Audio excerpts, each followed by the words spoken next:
السلام علیکم ورحمۃ اللہ وبرکاتہ۔ آج اس مسئلے پر گفتگو کرنی ہے کہ عورتوں کا مزارات اولیاء کرام رضی اللہ تعالی عنہم اجمعین پر حاضری کے لیے جانا کیسا ہے۔ اس مسئلے میں بہت سے علماء و مقررین نے شدت سے غلو کیا ہے اور مسئلے کو سمجھنے میں بھی غلطی کی ہے، اور یہاں تک کہ جو بات سرکار اعلیٰ حضرت امام اہل سنت مجدد اعظم دین و ملت فاضل بریلوی رضی اللہ تعالی عنہ نے نہ لکھی، اس کو منسوب کر دیا سرکار اعلیٰ حضرت رضی اللہ تعالی عنہ کی جانب، کہ عموماً علماء اہل سنت کہلانے والے اور بہت سے مقررین فوراً یہ کہہ دیا کرتے ہیں کہ عورتوں کے مزار پر جانے کو سرکار اعلیٰ حضرت امام اہل سنت فاضل بریلوی رضی اللہ تعالی عنہ نے حرام لکھا ہے۔ بہت سے مقررین نے اس کو بیان کیا اور مسئلے کو سمجھا نہیں۔ آج میں آپ کے سامنے حضور سرکار اعلیٰ حضرت امام اہل سنت فاضل بریلوی رضی اللہ تعالی عنہ کی کتاب فتاوی رضویہ شریف جلد 12 غیر مترجم لے کر کے حاضر ہوں۔ اس مسئلے کے سمجھنے میں غلطی یہ ہوئی لوگوں سے کہ ابھی اسی میں موجود ہے، ایک حکم ہے ذاتی نفس شے کا حکم، اور ایک ہے عوارض کی بنیاد پر حکم، دونوں میں فرق ہے۔ اور یہاں زیارت قبور کی ممانعت جہاں اعلیٰ حضرت سرکار نے فرمائی ہے، وہ اصل شے پر حکم نہیں لگایا ہے، زیارت قبور کی بنیاد پر یا زیارت مزارات اولیاء کی بنیاد پر حکم نہیں ہے کہ اصل زیارت ہی ممنوع ہے، نہیں، حکم عوارض کی بنیاد پر ہے۔ اور اس کا مسئلہ یہ ہے کہ جہاں وہ جن عوارض کی بنیاد پر حکم لگا، جہاں وہ عوارض پائے جائیں گے وہاں ممانعت آئے گی، اور جہاں وہ عوارض نہیں پائے جائیں گے وہاں پر ممانعت کا حکم نہیں لگے گا۔ تو یہاں جو مسئلہ زیارت اولیاء کرام ہے عورتوں کے متعلق، تو اصل زیارت ہی ممنوع ہو ایسا نہیں ہے، بلکہ اصل زیارت کے حلال اور جائز ہونے میں کوئی کلام نہیں۔ اب یہ فتاوی رضویہ شریف کی 12ویں جلد ہے غیر مترجم، اس کے اندر صفحہ نمبر 163 پر سوال ہوا ہے۔ سوال کرنے والے نے لکھا بھی ہے کہ زیارت قبور للنساء کو مولانا فضل رسول بدایونی رضی اللہ تعالی عنہ بضمن تردید الحق وہابی دہلوی جائز فرماتے ہیں، نیز علامہ عینی بھی۔ سائل نے آگے لکھا جواب مکمل عطا ہو کہ رفع شبہ ہو۔ اب اعلیٰ حضرت سرکار نے جب اس مسئلے پر قلم اٹھایا تو یہیں پر فرمایا، جواب شروع کرتے ہوئے مسئلہ زیارت قبور للنساء میں، کہ حبیبی اکرمکم اللہ تعالی شے کے لیے دو قسم ہے، ذاتی کہ اس کے نفس ذات کے لحاظ سے ہو، اور عرضی کہ بوجہ عروض عوارض خارجیہ ہو۔ تو ایک تو وہ ہے کہ اصل شے ہی پر حکم لگے، ذاتی طور پر ہی ذات نفس کے اعتبار سے ہی وہ چیز جائز نہ ہو، اور ایک وہ ہے کہ ذاتی طور پر تو جائز ہے مگر عرض عوارض کی بنیاد پر، عوارض خارجیہ کے لاحق ہو جانے کی بنیاد پر اس کو ممنوع قرار دیا گیا ہو۔ اس کی مثال یہی زیارت قبور ہے۔ اب لکھتے لکھتے فرماتے ہیں کہ مجھے یاد نہیں کہ میں نے حرام لکھا ہو، مجھے یاد نہیں کہ میں نے حرام لکھا ہو زیارت قبور للنساء، بلکہ غالباً تعلیم ادب کے ساتھ حلت کی طرف اشارہ کیا ہے، بلکہ غالباً تعلیم ادب کے ساتھ حلت کی طرف، حلال ہونے کی طرف اشارہ کیا ہے کہ حلال ہے، جائز ہے۔ اور آگے جملہ فرماتے اور نظر بحال سبیل اطلاق منع بتایا ہے۔ اب اس دو جملے پر، ان دو جملوں پر غور کریں، بات بالکل واضح ہو جائے گی۔ یعنی پورے اس جواب میں سرکار اعلی حضرت نے تو پہلے یہ بتا دیا کہ جو ممانعت ہے وہ اصل ذات پر نہیں ہے، نفس شے پر حکم نہیں ہے، منع عرض عوارض خارجیہ کی بنیاد پر ہے۔ ایک چیز تو جہاں وہ عوارض پائے جائیں گے وہاں وہ حکم لگے گا، اور جہاں وہ عوارض نہیں پائے جائیں گے وہاں وہ حکم نہیں لگے گا۔ بہت سے علماء کہلانے والوں نے اور بہت سے مقررین نے اصل ذات یعنی نفس شے یعنی خود زیارت ہی کو، زیارت مزارات اولیاء کرام کو ہی ناجائز سمجھ لیا، اور اسی کو یہاں تک کہ کہہ دیا کہ اعلیٰ حضرت سرکار نے حرام لکھا ہے، جبکہ خود اعلیٰ سرکار کا جملہ ہے کہ مجھے یاد نہیں کہ میں نے حرام لکھا ہو۔ حرام نہیں لکھا کہیں پر۔ آگے فرماتے ہیں بلکہ حقیقت میں کیا ہے، بلکہ غالباً تعلیم ادب کے ساتھ حلت کی طرف اشارہ کیا ہے۔ تو گویا کہ یہ کہنا کہ اعلیٰ حضرت نے حرام لکھا ہے، یہ اعلیٰ حضرت سرکار پر الزام ہے۔ ہاں اب آگے فرماتے ہیں نظر بحال سبیل اطلاق منع بتایا ہے۔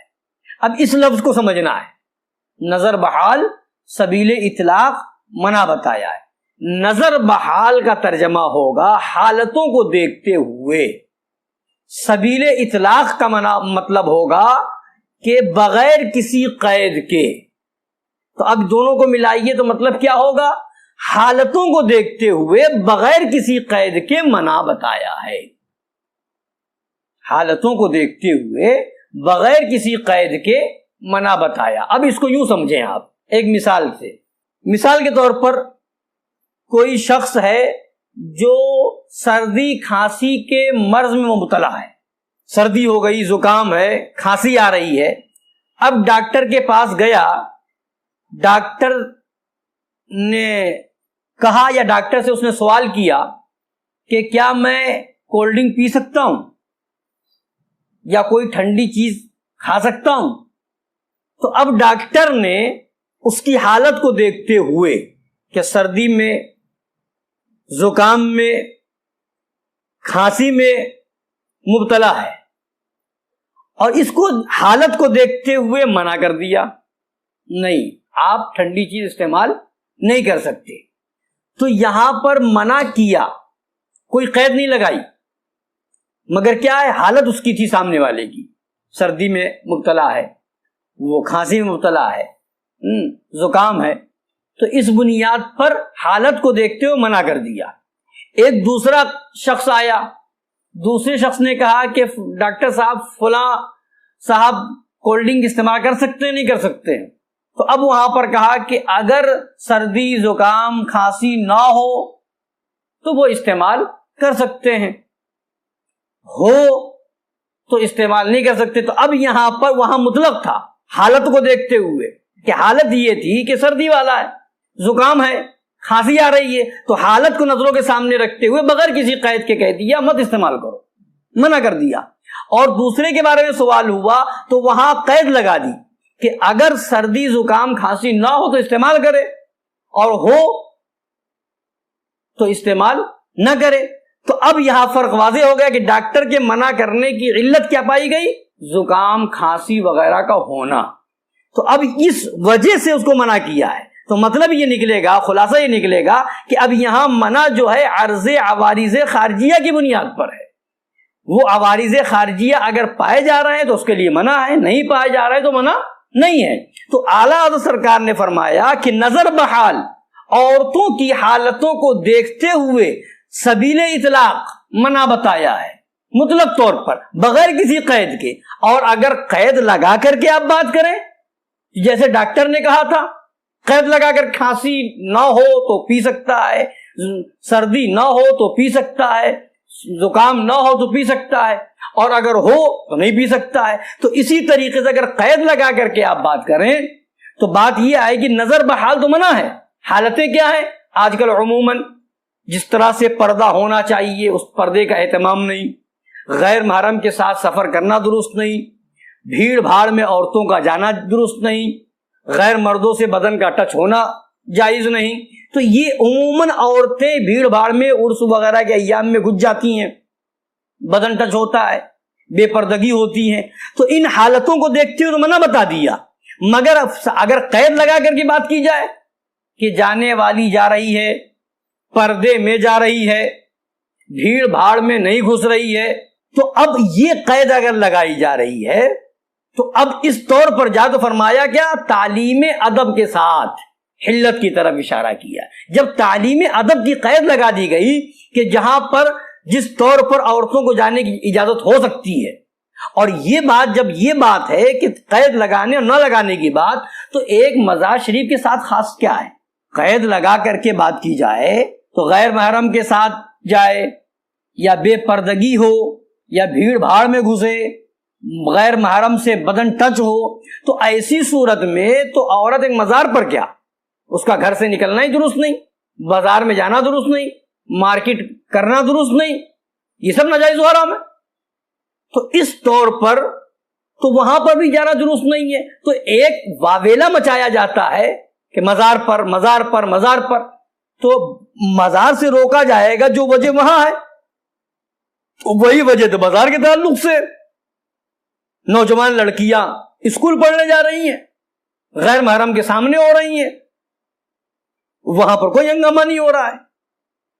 تو اب مطلب کیا ہے کہ لوگوں کو مسئلہ سمجھنے میں غلطی ہوئی کہ مسئلہ یہ تھا، حکم لگایا، منع کیا تھا عرض عوارض خارجیہ کی بنیاد پر، اور لوگوں نے اس کو سمجھ لیا کہ اصل شے ہی جائز نہیں ہے، نفس زیارت پر ہی حکم لگا دیا کہ عورتوں کا مزار پر جانا ہی جائز نہیں ہے. تو یہ بہت بڑی سمجھنے کی غلطی ہے. تو عوارض جہاں پائے جائیں گے وہاں ممانعت ہوگی. تو ایک مزار کے ساتھ خاص کیا ہے؟ عوارض وہ بازار میں بھی پائے جا رہے ہیں، وہاں پر منع نہیں کر رہے لوگ. عوارض وہ نوجوان اور بالغ لڑکیاں اسکول پڑھنے جا رہی ہیں، غیر محرم کے سامنے ہو رہی ہیں، گھومنے جا رہی ہیں، وہاں پر کوئی ہنگامہ نہیں ہو رہا ہے.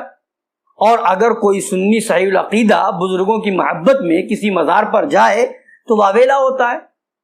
تو اصل مسئلہ یہ سمجھیں کہ اعلیٰ حضرت سرکار نے فرمایا کہ حالتوں کو دیکھتے ہوئے مطلق طور پہ منع کیا ہے. اگر قید لگا کر کے آپ سمجھیں کہ تعلیم ادب کے ساتھ ہو تو اب وہاں پر منع نہیں ہے، صاف منع یہ ہوا. اور بات یہ واضح ہو گئی کہ اصل زیارت منع نہیں ہے، بلکہ منع جو بھی فرمایا ہے وہ عرض عوارض کی بنیاد پر منع کیا ہے، نہ کہ اصل شے کو منع کیا ہے. تو یہ ہے اعلیٰ حضرت امام اہل سنت مجدد اعظم دین و ملت فاضل بریلوی رضی اللہ تعالی عنہ کے بارگاہ میں، اور ان کا موقف اس مسئلے میں جس کو لوگوں نے غلط طریقے سے پیش کیا ہے. اللہ تعالی ہم سب کو سرکار اعلیٰ حضرت فاضل بریلوی رضی اللہ تعالیٰ عنہ کا موقف سمجھنے اور فتاوی رضویہ شریف کو سمجھنے اور اس کو عام کرنے کی توفیق عطا فرمائے، اور بد مذہبوں کی چال کو بھی سمجھنے کی توفیق عطا فرمائے کہ مزارات اولیاء کرام پر حاضری کو ٹارگیٹ وہابیوں نے بنایا ہے، اور وہ ان کو آڑ چاہیے کہ لوگوں کو روکا کس طریقے سے جائے. تو اب وہ لے کے آئیں گے، سجدے کر رہے ہیں، اتنا جھک رہے ہیں، عورتیں جا رہی ہیں، وہاں بے پردگی ہو رہی ہے. تو ان چیزوں کی آڑ میں دیوبندی اور وہابی مزارات سے روکنا چاہتے ہیں، اور اس ان وہابیوں کے مشن کو نہ سمجھ کر کے مولوی لوگ بھی اس کے ہاں میں ہاں ملاتے ہوئے نظر آتے ہیں، اور ان کی تائید ایک طرح سے ڈائریکٹ نہ صحیح مگر انڈائریکٹ وہابیوں کی تائید کرتے ہوئے نظر آتے ہیں۔ تو مطلب یہ ہے کہ جب عورتیں مزار پر جائیں گی، بہت سی عورتیں ہزاروں کام گناہ کے کرتی ہیں، مگر جب وہ مزار پہ جاتی ہے تو ادب کے ساتھ جاتی ہے، ان کے دل میں احترام بھی ہوتا ہے۔ تو جہاں عورتیں اس زمانے میں نہ جانے کیسے کیسے جگہوں پہ جا رہی ہیں، گھوم رہی ہیں، سیر و تفریح کر رہی ہیں، تو وہاں پر لوگوں کی زبان نہیں کھل رہی ہیں، اور جہاں بزرگوں کے مزار کی بات آتی ہے لوگوں کی زبان کھل جاتی ہے۔ تو وہابیوں کا تو مشن ہے کہ کسی طرح سے انہیں مزارات سے روکیں، اور اعلیٰ حضرت سرکار نے اپنا مسئلہ، اپنا عندیہ، اپنا موقف صاف لفظوں میں بتا دیا کہ اصل شے نفس زیارت اولیاء کرام منع نہیں ہے، منع کی وجہ دوسری ہے، وہ علت الگ ہے، وہ علت صرف خاص مزار کے ساتھ نہیں، جہاں پائی جائے گی وہ علت وہاں ممانعت آئے گی۔ لہذا ان سب چیزوں کو تو بعد میں دیکھو، جہاں پر عورتیں بے پردہ مارکیٹوں میں گھوم رہی ہیں تو وہاں پر بھی پہلے بیان کریں آپ، اسکول اور کالج میں جانا کہاں تک درست ہے وہ بیان کریں آپ۔ اللہ تعالی ہم سب کو سمجھنے کی توفیق عطا فرمائے اور مشن اعلیٰ حضرت پر عمل کی توفیق عطا فرمائے، آمین برحمتک یا ارحم الراحمین۔